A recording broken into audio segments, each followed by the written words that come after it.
audience have to listen to carefully and give a lot of questions for you. Sounds okay? Yeah. So hope that you will have a very good, very helpful presentation today. Thank you.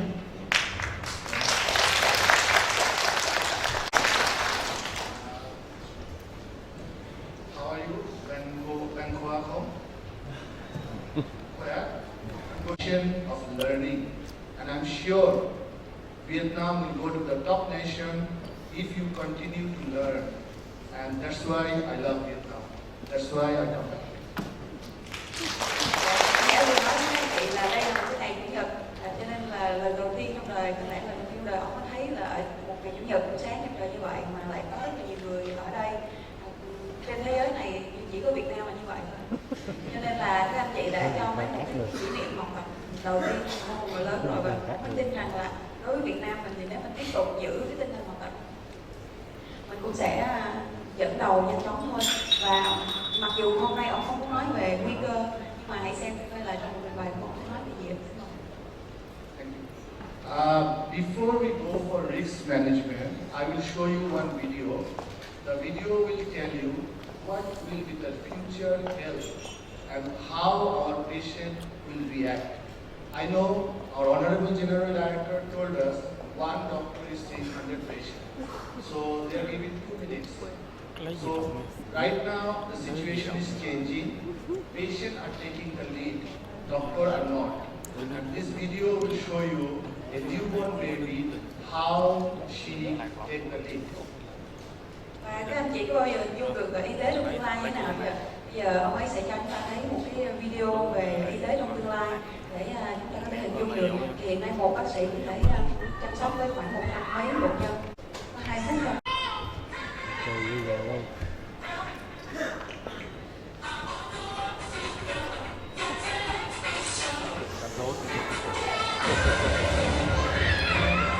Trên này có rồi, có lúc coi rồi, trên này có rồi, mới tới rồi.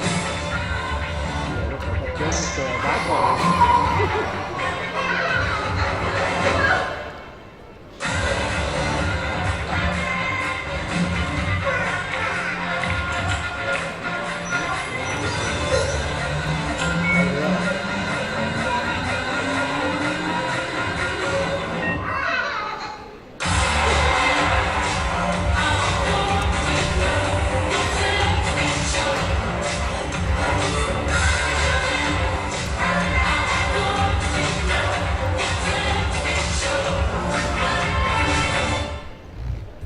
Thực ra thì nguy cơ có ở tất cả các mọi nơi, từ trong nhà cho đến ngoài đường, cho đến tất cả mọi chỗ các anh chị đều có thể thấy nguy cơ hết. Nhưng mà tại sao lại quan tâm đến nguy cơ trong bệnh viện? Thì tại vì thật ra là mình đang quan tâm tới bệnh nhân, mình phục vụ bệnh nhân, những đối tượng mình bị nguy cơ cao nhất. Someone told me a few days earlier in a LinkedIn discussion that America is one of the best healthcare in the world. I said, wow, is it true? Let's see ABC News. What ABC News tell to us about American healthcare system? Is they are risk-free? Nhiều người cho rằng là nước Mỹ có nền y tế là tuyệt vời nhất trên thế giới, nhưng mà thực sự có phải là như vậy không? Và đây là một cái video chúng ta thấy được là kênh ABC News. Stunning medical news tonight about how many Americans have something go wrong when they go to the hospital. The astronomical new number, 1 in 3 patients will face a mistake during a hospital stay. Far worse than we've ever been told. And Sharon Alfonsi has been looking into all the errors. Sharon. Diane, it is a staggering number of medical mistakes being made at 10 times the rate we thought.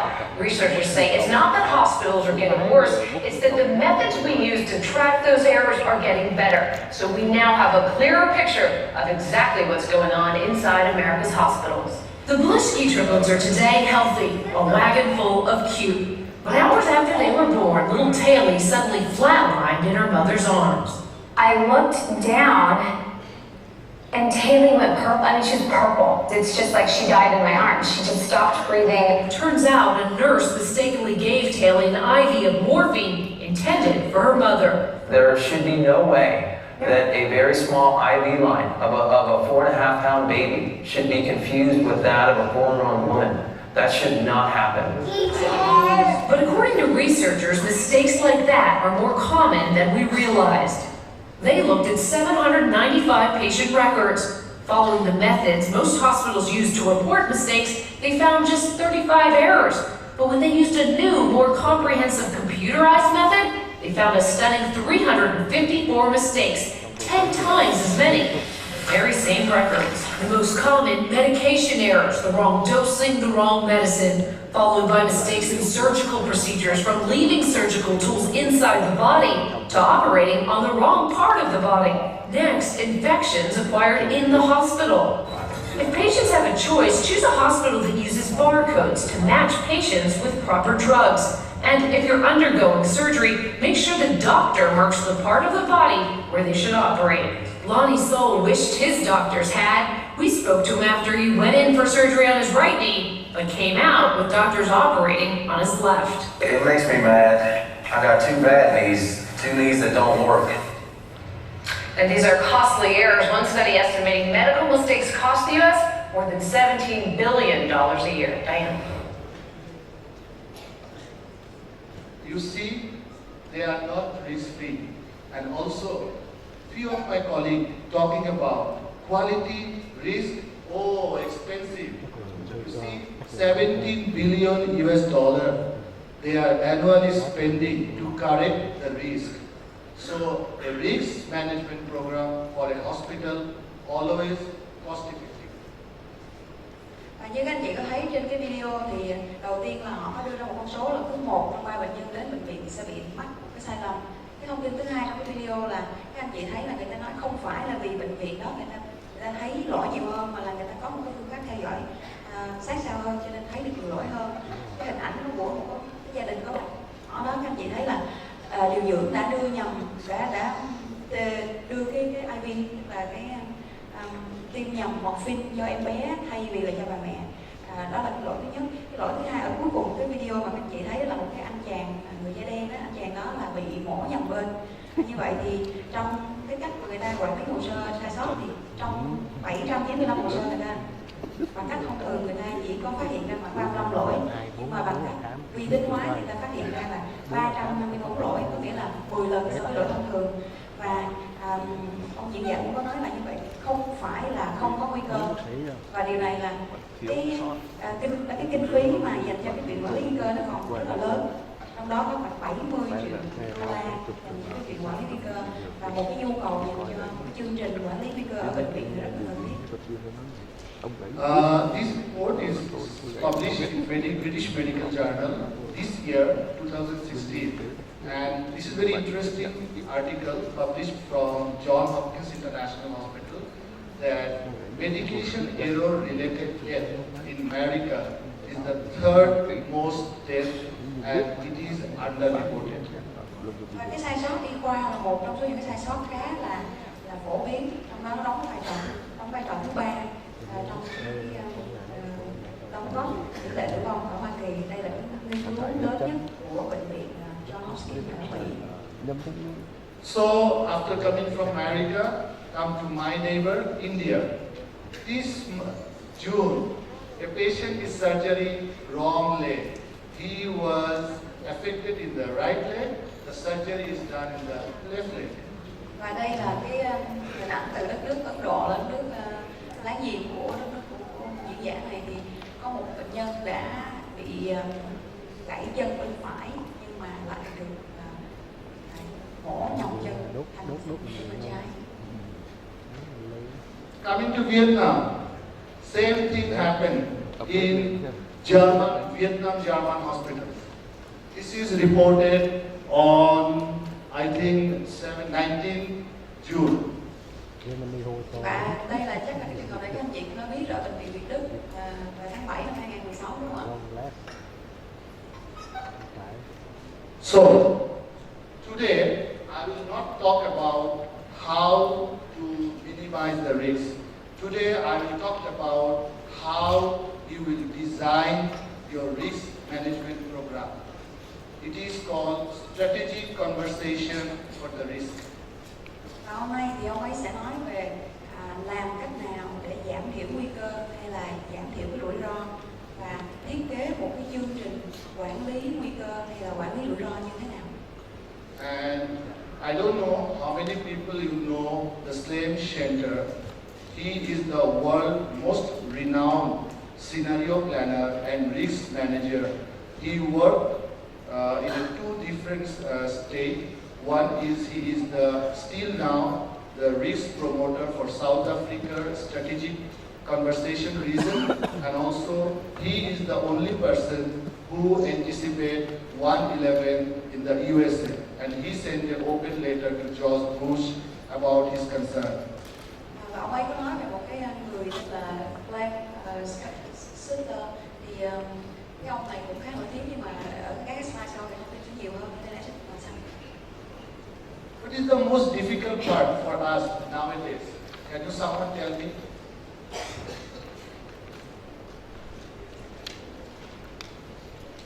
Yeah, I just asked a question. What is the most difficult part for us for nowadays? Can someone tell me? Câu hỏi của diễn giả dành cho quý vị hỏi đây là cái phần nào mà khó nhất của chúng ta hiện giờ?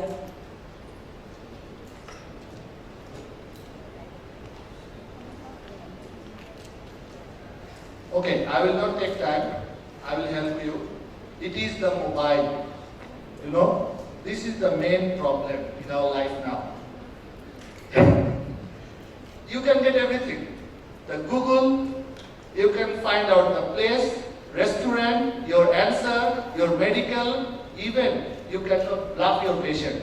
If you say something wrong, patient, hey doctor, you are telling wrong. Và một phần mà ông vừa trình bày đó là nếu như mà bình thường thì có lẽ bác sĩ nói tất cả những gì bệnh nhân cũng nghe được, nghe mình.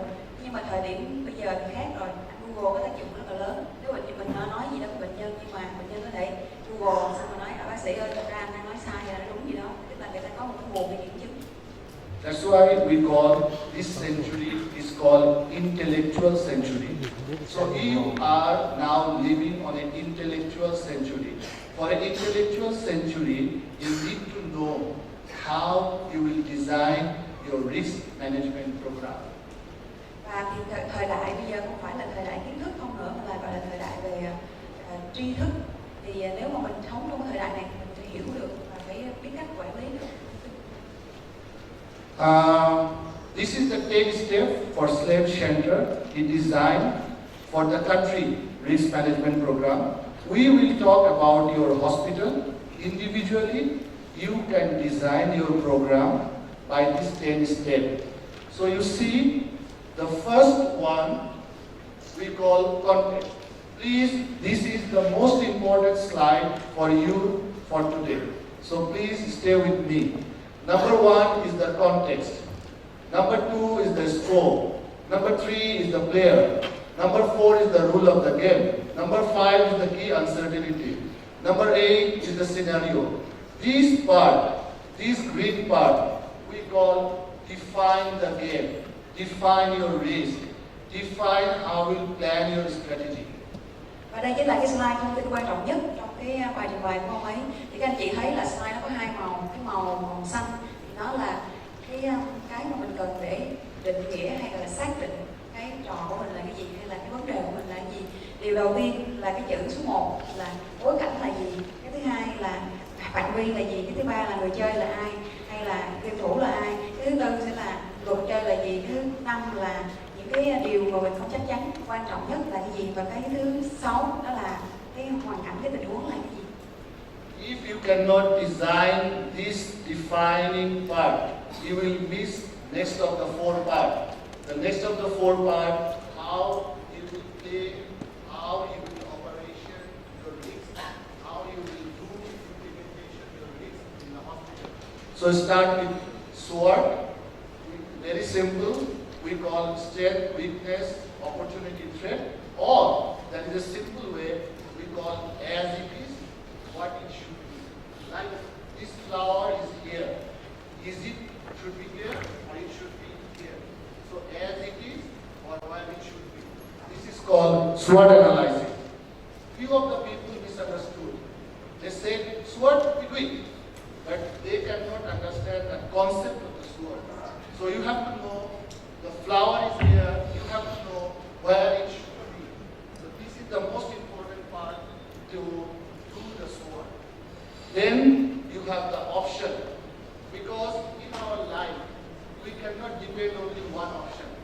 Like you want to go from here to my house, there are 4 or 5 ways you have to plan. Because one way may be blocked, one way maybe there is a sewage line is connection on. So you have to have plan A, B, C. Then you have to take the decision. You can, one person, one program cannot go 3 directions. So then you have to take decision which direction you go. Và vì những cái vòng xoay tròn nó là cái bối cảnh, nó là cái đầu tiên mình phải xác định vấn đề, rồi sau đó mình mới xử trí được. Tức là các anh chị muốn thực hiện một cái chương trình quản lý rủi ro nguy cơ trong tương lai, dù gì đi chăng nữa thì cũng phải hiểu rõ từ số 1 cho đến số 6, rồi mới bắt đầu từ số 7 cho đến số 10 được. Và từ số 7 có nghĩa là mình bắt đầu mình chơi với cái gọi là risk management, tức là cái quản lý rủi ro nguy cơ của mình. Thì cái số 7 thì ta gọi là SWOT, nó là một tên của một cái đội đặc nhiệm của Mỹ ấy, nhưng mà nó chính là thế mạnh là gì, yếu là gì, nguy cơ là gì, và xử lý nó là sao. Thật ra rất là nhiều người hiểu về nó nhưng mà chưa chắc là đã làm đúng về nó. Ví dụ như là một cái bông hoa mà ông ấy ví dụ đó, tức là nếu nó ở đó hay là nó nên ở chỗ khác. Tức là một cái vấn đề khi mà nó hiện hữu thì thật sự là nó nên hiện hữu ở đó hay là ở chỗ nào khác. Và tiếp theo số 8, tức là khi đã xác định được các cái thế mạnh, thế yếu, nguy cơ cũng giống như là những cái phương pháp để xử trí nó, thì mình cần phải có những cái lựa chọn khác nhau. Ví dụ như mình cần phải đưa ra những cái lựa chọn khác biệt để mà còn lựa chọn phù hợp. Giả sử như đi từ đây đến một cái chỗ mà nó bị kẹt xe thì mình phải chọn một cái đường khác, tức là phải có nhiều lựa chọn khác nhau. Và cái số 9 là mình phải đưa ra quyết định, tức là mình đã có nhiều lựa chọn thì mình sẽ chọn ra một cái lựa chọn ban đầu, rồi sau đó tùy theo cái hoàn cảnh mình sẽ thay đổi lựa chọn của mình. So the interesting part is, if your context is good, then you know how to map your winning program. The last part is how you will win the game. Và cái số 10, cái cuối cùng, tức là khi mình đã hiểu từ số 1 đến số 9 rồi thì bây giờ mình sẽ biết được là con đường nào để đi đến cái chiến thắng và xử trí được cái nguy cơ của mình ra sao. The two ways you can design your context. Now we are talking about the context. One, you can take help from Google. You can take what are the top 10 risks. I'm mentioning here the top 10 risks. But please, this may not be effective for your hospital. Và sau đây thì là đi cụ thể vào trong từng vòng tròn một. Các anh chị thấy là vòng tròn đầu tiên nói về cái bối cảnh. Cái bối cảnh này thì ông ấy liệt kê ra 10 cái ưu tiên hàng đầu hiện giờ. Nhưng mà ông cũng nhấn mạnh rằng là đây là những cái ưu tiên có thể không phải là của Việt Nam. Ví dụ như cái ưu tiên hàng đầu đầu tiên là các cái sai sót của y khoa. Cái ưu tiên thứ hai là các cái, tức là những cái ưu tiên này là những cái ưu tiên để giải quyết, nhưng mà nó phải tùy thuộc vào cái bối cảnh, nên không phải nó phù hợp ở Việt Nam mà mình cần phải xác định riêng bối cảnh của mình. That's why my request to you, you find out your hospital, your context. So how you will do that?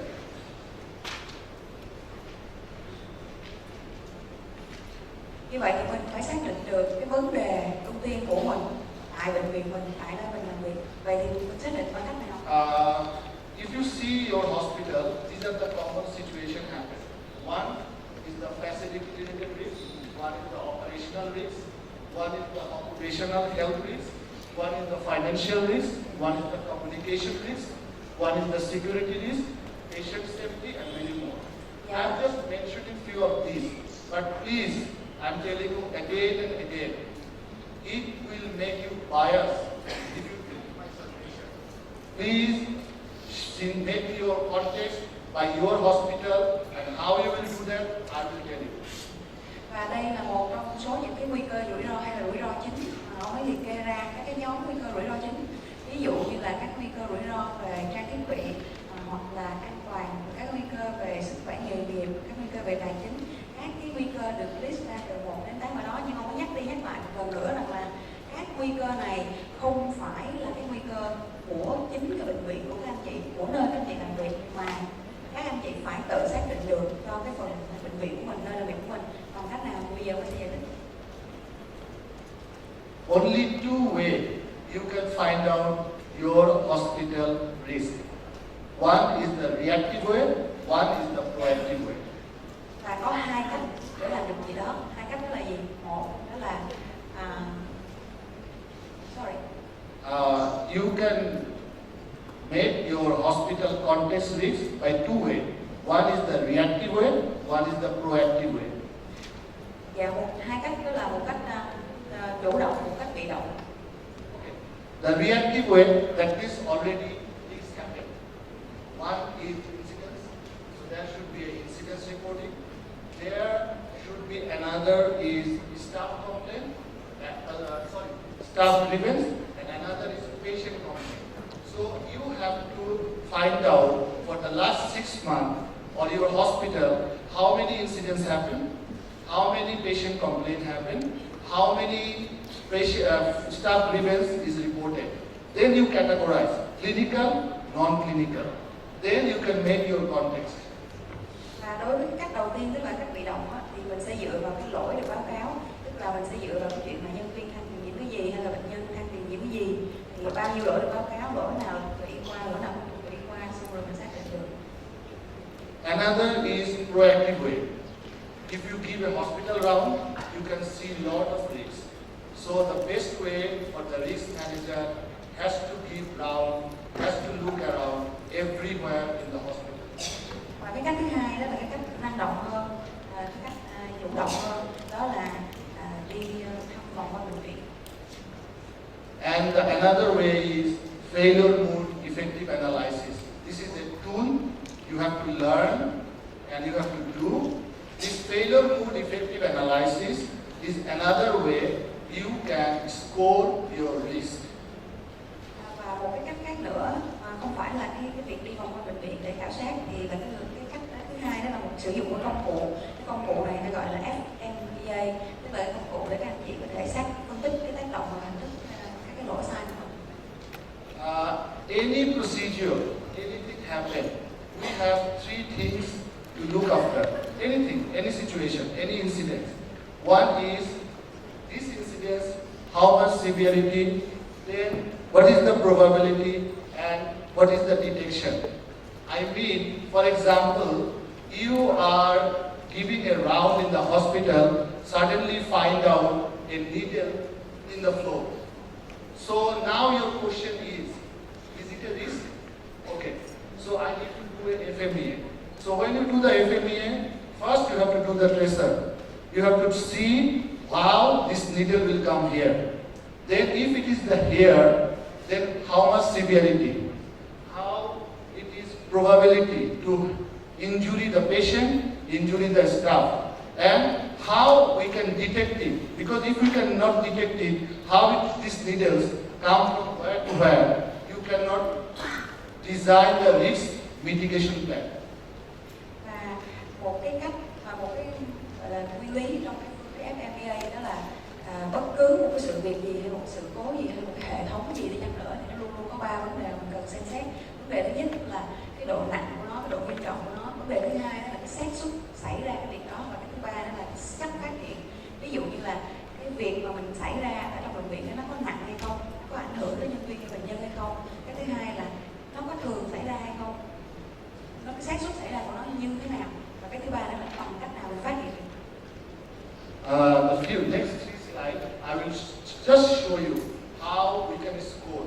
There is a lot of system in the world. Few have a 10 scale, few have a 5 scale. I show you the 10 scale. It is the most easiest one. How you can make your dashboard. So this is the severity score.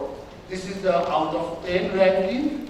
Then you have the probability score. This is also out of 10 ranking. And this is the detection score. This is also a 10 ranking. Và đây là cái cách mà ông ấy hướng dẫn cho mình, một cái cách để sử dụng công cụ một cách dễ dàng nhất có thể ở bối cảnh Việt Nam mình. Đó là cái cách tính điểm của cái công cụ vừa rồi, tức là mỗi một cái độ nặng hay là độ xác suất hay là cái cách phát hiện thì đều tính điểm từ 1 đến 10 hết, cứ cho điểm xếp hạng từ 1 đến 10.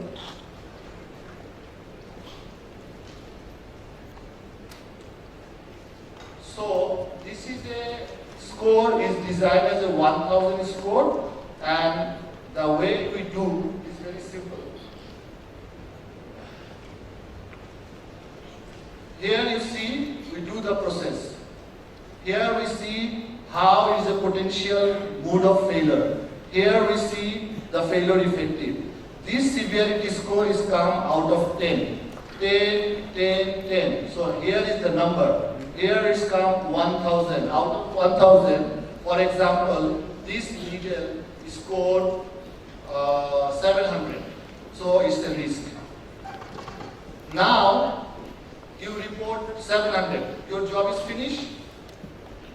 Và đây là cái slide này thì trong cái bài trong tài liệu của anh chị có rồi, chị không có nói kỹ hơn. Nhưng mà ở mỗi một bước vậy mình có bước quá trình, rồi bước phải xác định các cái sai sót. Mỗi một bước như vậy thì mình sẽ xác định được cái số điểm. Ở cái số điểm đầu tiên là SEV đến màu xanh đó, mình cho mình ranking từ 1 tới 10. Rồi cái thứ hai nữa là cái xác suất xảy ra của vấn đề đó, cái cột xanh thứ hai, rồi cái cột xanh thứ ba là cột xanh về phát hiện. Thì mình có 3 cách để mà mình có 3 cột để mình cho điểm. Rồi sau đó mình sẽ đếm, mình sẽ xếp từ 1 tới 100 thì để mà mình xác định được vấn đề của mình. Actually, it started your process. Now you have a correction mode. Who is the responsible to correct it and when he will correct it. So whole action plan will be here. Then you have to do a revised severity, probability, rejection, and you have a revised score. So for one process, you have initial primary score, then you have a revised score, then you have to plan. Every 3 months or 6 months you will do. So every 6 months we have another score. Và cứ sau khi cho điểm xong, mình sẽ thực hiện những cái hoạt động để mà chỉnh sửa, thay thế, cải thiện, rồi mình lại tiếp tục cho điểm. Tức là sẽ có luôn có 2 cột điểm, một cột điểm là trước khi thực hiện, hay là cột điểm trước khi đánh giá, hay là cải thiện. Cột điểm thứ hai là mình đã thực hiện những gì rồi, cải thiện những gì rồi, và sau đó thì mình cứ lặp lại cái vòng đó khoảng 3 tháng hoặc 6 tháng là mình lập cái mặt thay đổi như thế nào để cải thiện cái điểm của mình lên. If you really understand this part, the risk management next slide is already done. So I will go very quickly. Will you understand this context? Because this context will give you the how you will win the game. Và ông anh có muốn nói rằng là nếu như mà các anh chị hiểu rõ được cái slide này thì chính là những cái slide phía sau nó không có còn quá là nặng nề nữa. Mà một khi mà mình đã hiểu rõ được cách đánh giá thực hiện từng bước như thế này nè thì nó rất là đơn giản. Các anh chị có muốn đi vào chi tiết của cái slide này không ạ? I talked with you earlier. The scope of risk management is huge. You see, there is 83 KPIs now. Ministry of Health is implementing every hospital. But when I see in deep down, I see there is a fragmented approach. They don't have any holistic or helicopter approach.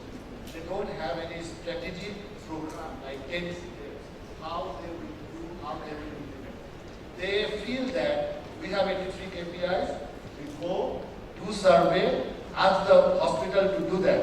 But never they design a plan, never they design a training program, never they ask the hospital to join, never they ask the hospital to be accountable, never they see what is the difficulties they are facing. Is it applicable for all hospitals? Like for me, Hanfuk Hospital, Mother and Child Care, a cardiology program, cardiology KPIs cannot be affected. But what they are telling your mother maybe have a cardiology problem. When I am opening the service to the community, I am telling everyone, my service is only mother and child care. We are excluding cardiology, neurology, orthopedics. If mothers suffer, we refer to other hospitals. So there is no holistic approach. Và ông ấy đưa ra một cái ví dụ, tức là hiện giờ thì cái slide này nó bước vào cái vòng tròn thứ hai của cái slide quan trọng lúc nãy. Tức là đầu tiên số 1 đó là bối cảnh và cái vòng tròn số 2 là về phạm vi. Tức là thường khi một áp dụng một cái vấn đề gì đó thì có nhiều người và có nhiều tổ chức không có quan tâm đến cái bối cảnh hay là cái phạm vi của cái đơn vị cơ sở mà mình thực hiện. Ví dụ như họ có thực hiện một cái chương trình mà can thiệp trên đối tượng bà mẹ với trẻ em ở bệnh viện Hạnh Phúc thì họ quan tâm đến cái chuyện chỉ có bà mẹ với trẻ em thôi. Chứ còn nếu như mà nó ảnh hưởng đến bà mẹ thì họ sẽ phải rút lại chương trình đó. Tức là người ta rất là quan tâm đến cái đối tượng mà mình dự định sẽ Another issue is media. The social media, Facebook, is a dangerous. It's a live telecast. to your risks to the community. So that's why I put this picture. The patient are now more authority. If he see any risk, he directly pop up to the Facebook. From the Facebook, it goes all over the world. Và bây giờ thì trong thời đại hiện nay thì mình đừng đánh giá thấp cái vai trò của Facebook chẳng hạn. Đó là các cái phương tiện về xã hội, truyền thông xã hội mà mình đang có. Ví dụ như là bệnh nhân người ta có nhiều quyền hơn rồi, người ta thấy có một nguy cơ thì người ta chụp hình, người ta post lên Facebook rồi sẽ được lan truyền tùm lum hết. Cho nên là đừng đánh giá thấp các cái vai trò của các mạng xã hội. This slide especially talking about sometimes we make confusion about risk management, quality improvement. Actually it's overlap. But when you do the risk management, please concentrate on risk. Hiện giờ thì mình cũng có một số cái sự nhầm lẫn như quản lý nguy cơ với lại là cải thiện. The outside people or inside people. As a human nature, when you do the risk, it is a change management. For example, I'm telling you example of again the needle. Someone put the needle. Now you are asking to take the needle and put it in the box. And he is not happy with it. He said, why? What did it? So it's a change management. So three kind of people you will find in your program. One, people, they are for you. They work for you. And this number is very few. Và như vậy thì cái bước tiếp theo trong cái vòng tròn mà chương trình quản lý nguy cơ đó, chương trình quản lý nguy cơ thì mình có bước thứ ba, đó là ai là người tham gia cùng với mình. Nếu như mà trong một cái ví dụ như có ai nó đánh rơi cái kim ở xuống dưới sàn xong rồi bạn lấy lên đặt ở lên bàn, nhưng mà người ta đã để ở đó thôi mà. Thế như vậy thì nó sẽ không có phù hợp. Bạn phải xác định được là trong cái chương trình của bạn hay là trong cái trò chơi của bạn ai sẽ tham gia cùng với bạn. Và người đầu tiên mà bạn cần quan tâm đó là những người ủng hộ bạn. Bạn cần có 3 người, người đầu tiên đó là người ủng hộ bạn, nhưng mà những người này chắc có vẻ là ít lắm đây. And you found few people are against you. They are very strong voice. No, I will practice it for last 50 years. We put that in there. So these are the people are against you. Và người thứ hai mà các bạn chắc là chúng ta sẽ phải rất là ngại, đó là cái người mà chống đối hay là phản đối lệnh mình. Không, cứ cái gì bạn đưa ra cũng là không hết. And the biggest part is we call watch. They are observer. They will see who will win. If the against win, he goes right there. If the for win, they go there. So it is a big challenge for you. Và cái nhóm người thứ ba là cái nhóm người mà xem cái coi bạn thắng hay là cái người kia thắng thì họ sẽ theo cái nhóm đó, tức là cái nhóm người trung lập. Nếu mà người nào thắng thì họ sẽ nhóm này sẽ nghiêng về bên phía bên đó. So when you do the program, you must identify who are the people working for you. Và khi mà thiết lập một chương trình, đặc biệt là đang trong cái chủ đề là chương trình quản lý nguy cơ, thì các bạn xác định được là ai là người cùng tham gia với mình. The rule of the game is very simple. Here I put in a bookish. The rule of the game is when you get for the people, you want to take small project to show the success. When you show the success, this success story will help you, the neutral people, to join with you. So always look for success. Và khi mà chơi bất cứ trò chơi nào hay làm cái gì cũng vậy, cũng phải có cái luật đó. Và đối với cái luật trong cái việc mà mình quản lý lên lập chương trình hay là lên một cái kế hoạch cho quản lý nguy cơ, thì mình cũng phải có những dự án nhỏ để hướng tới cái việc thành công. Và để thành công mình cần phải tuân theo những nguyên tắc thế này. Because few risk manager try to do a over smart job. They took the larger project, they cannot make a success. That will make the depression both for the management and for the neutral people. So please remember, take the small touch, show the success. The small success make a big one. Và ý mà ông có nói đó là cái việc là mình đưa ra những cái dự án nhỏ hay là những cái nhiệm vụ nhỏ để có được cái thành công nhỏ, để mình thành công được cái dự án nhỏ, một cái nhiệm vụ nhỏ rồi nhiều điều nhỏ sẽ kết hợp thành điều lớn hơn. Also, take a small tips. You try to find out what are the control program, what are the uncontrolled program. Few of the things in our life I cannot control. Like for me, I never to be a doctor, but there is no hand. I got to be a doctor. We have to die. We have no control. We don't know where we die, but we have to die. Every people die. The Barack Obama will die. The Einstein died. Everyone died. So don't take such a project which is uncontrollable. Take a project where you can control and make some success. Tại sao mà ông phải nói về cái chuyện là bước nhỏ thôi, đi từng dự án nhỏ thôi, làm những cái điều nhỏ thôi, là vì mỗi một cái vấn đề nó đều có những cái nguy cơ của nó hết. Và ví dụ như là ông nói ông không có dự định là bác sĩ, nhưng mà ông làm bác sĩ, con người mình ai cũng chết hết, cuối cùng mình cũng sẽ chết. Nhưng vấn đề ở chỗ là mình đừng đặt ra một chương trình hay một cái dự án gì mà nó quá lớn hoặc là mình không kiểm soát được. Hãy làm những cái điều nhỏ thôi, từ từ mình có thành công nhỏ, những thành công nhỏ kết hợp lại thành công lớn hơn. And please remember, try to find out when you take the control program, what are the uncertainty you have to face. You have to see that, okay, if I do that, okay, I take a one project and I find out that the budget is huge and hospital has a limited budget. So this kind of connection, the risk manager should know. I see most of the risk manager didn't have any intention to know the budget, nor know the resource limitation for the hospital.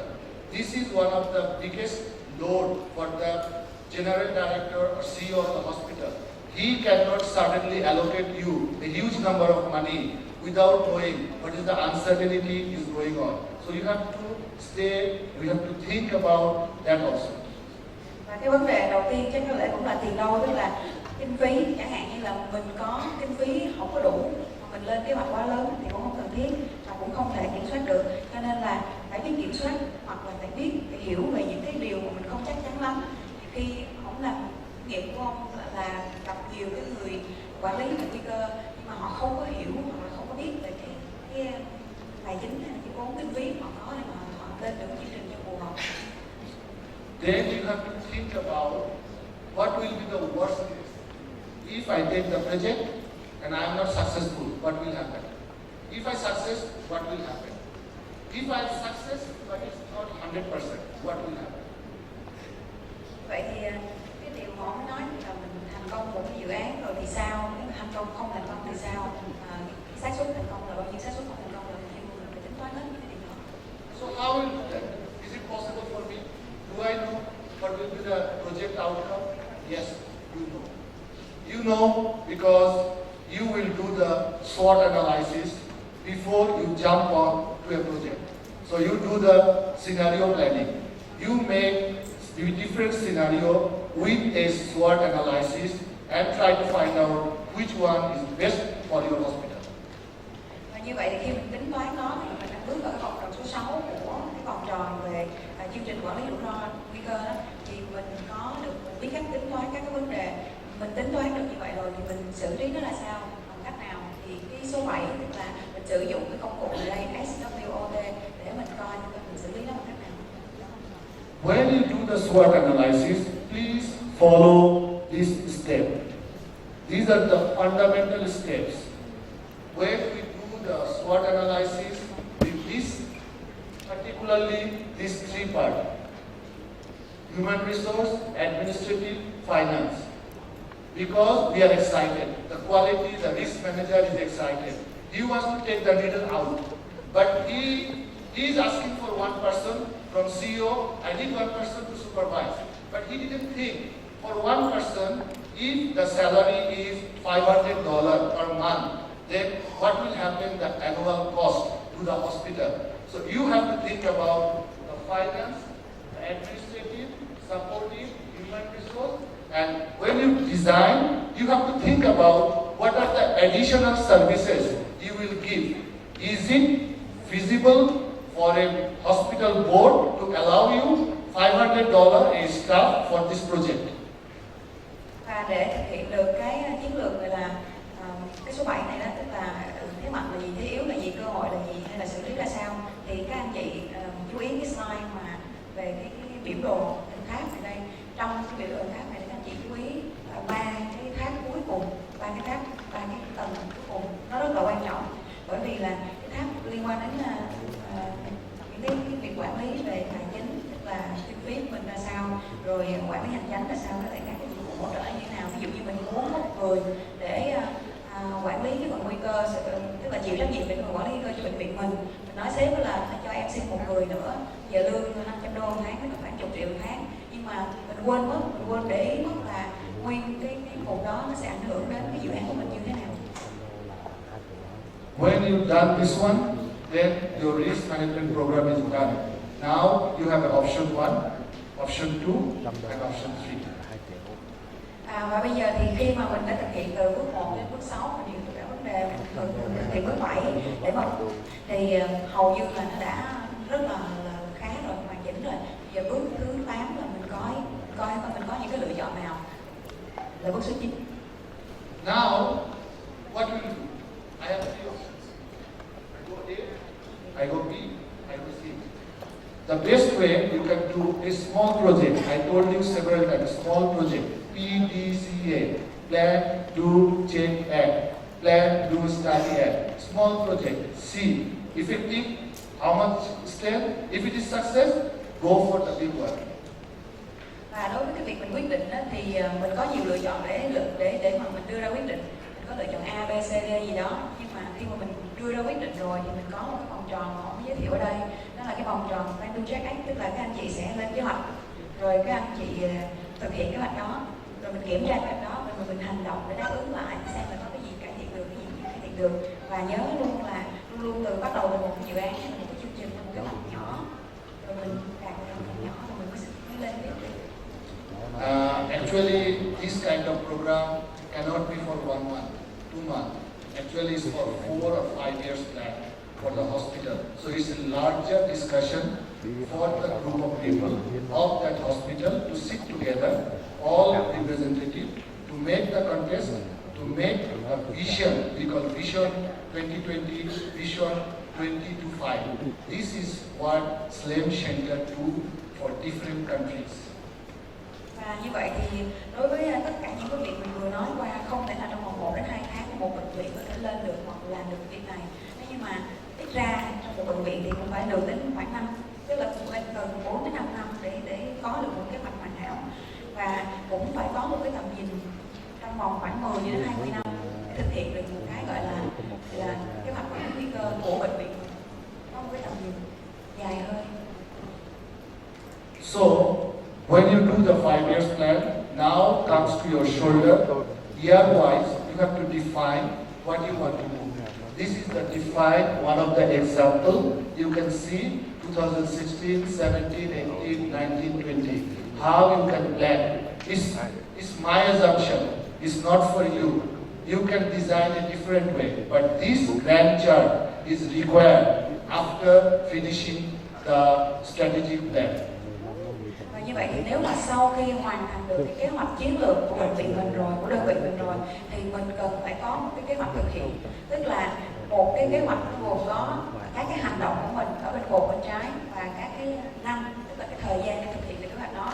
Và cái slide này tức là ông ấy cho cái ví dụ chính bản thân ông ấy ở cái nơi ông ấy làm thôi, chứ không phải là của mình, nhưng mà mình có thể tự thực hiện được dựa trên cái việc mà mình hành động gì, những cái năm hay là những cái thời gian cái hành động đó như thế nào.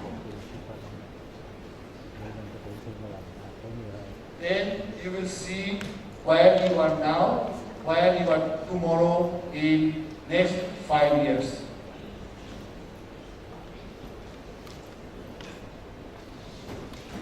Và như vậy thì nếu mình thực hiện được đầy đủ, mình sẽ biết được là mình đang ở đâu, rồi ngày mai mình đang ở đâu, và tương lai ở đâu, và trong vòng 5 năm nữa mình ở đâu, để mình hình dung được cái vị trí của mình trong một cái chiến lược. One of the biggest success of this program is Mary Stopes program. I don't know, do anybody work here for Mary Stopes? Mary Stopes did a 5 years program in the SLAM Center, and if you see the Mary Stopes program, it's very defined, quantitative. They know which year, how much they will achieve. Ông ấy có nhắc về một cái chương trình của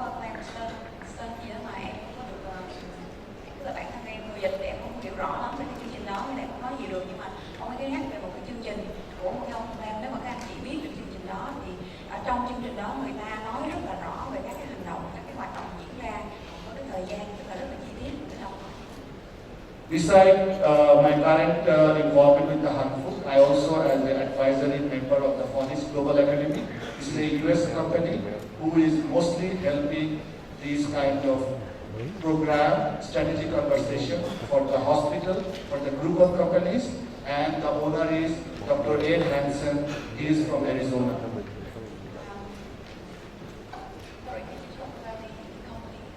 Phonics Global Academy.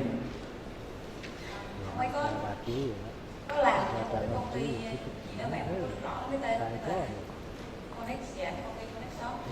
Thì của công ty này là của Mỹ, cái người giám đốc cũng khá là thú vị. Ông ấy có nói sơ sơ qua như vậy.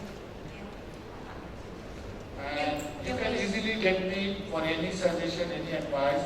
I am always available in the LinkedIn. I have a lot of publications, and you can follow me, you can see me. So any question after this seminar, if you feel I cannot ask Zakirul, you have some, some people are shy, they don't want to say, you just write me.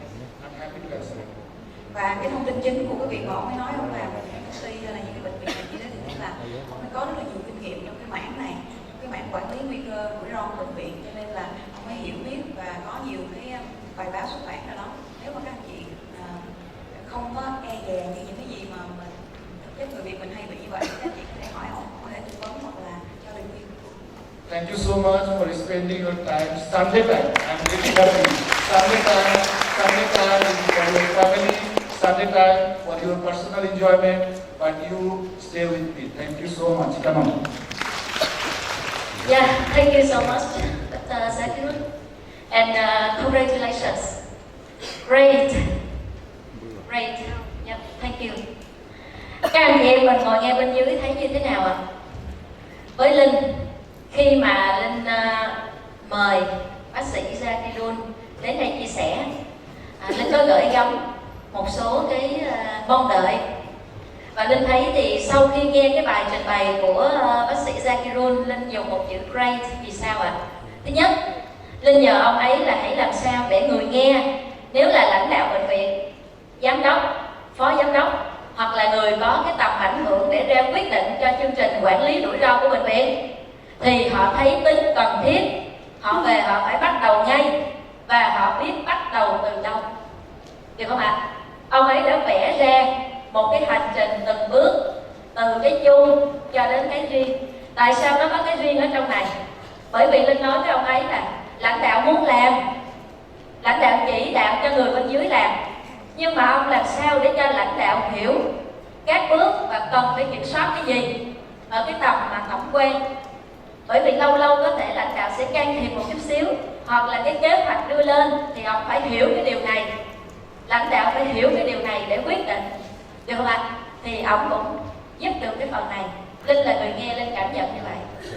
Thứ ba là Linh muốn ổng làm sao để những người ngồi ở đây, và thật sự thì ổng dùng cái hình ảnh minh họa là người quan tâm, tức là anh em mình ngồi trong hội trường này rất là nhiều người quan tâm, tức là mình ở vai trò là phòng quản lý chất lượng, tổ quản lý chất lượng, người phải triển khai hoạt động này và sếp mình sẽ chỉ đạo mình làm, thì mình cũng phải hiểu từng bước bắt đầu từ đâu, nguyên một cái con đường đi nó như thế nào. Và nếu bạn nào không có may mắn lãnh đạo có mặt ở đây, mình về mình vẫn tìm mọi cách để mình thuyết phục được theo từng bước như bà Karim đã nói, thì vẫn có thêm một cơ hội. Và khi mình làm, mình theo đúng từng bước này, mình không có lạc đường. Được không ạ? Mình đã biết từng cái bước lớn, để từ đó mình bỏ thời gian mình mày mò, mình tìm hiểu từng cái công đoạn nhỏ đó, bổ sung kiến thức và mình làm, mình không lạc đường. Đó là cái yêu cầu thứ ba. Và cuối cùng, ông đã chỉ ra rất rõ, chúng ta là người quan tâm, thì bây giờ mình có cách để về mình kéo thêm người ủng hộ. Và ông chỉ luôn cái cách làm sao để mình thành công, để cho những người họ chưa ủng hộ họ chọn mình, thì Linh thấy là quá tuyệt. Xin thêm một lần nữa một tràng vỗ tay ạ.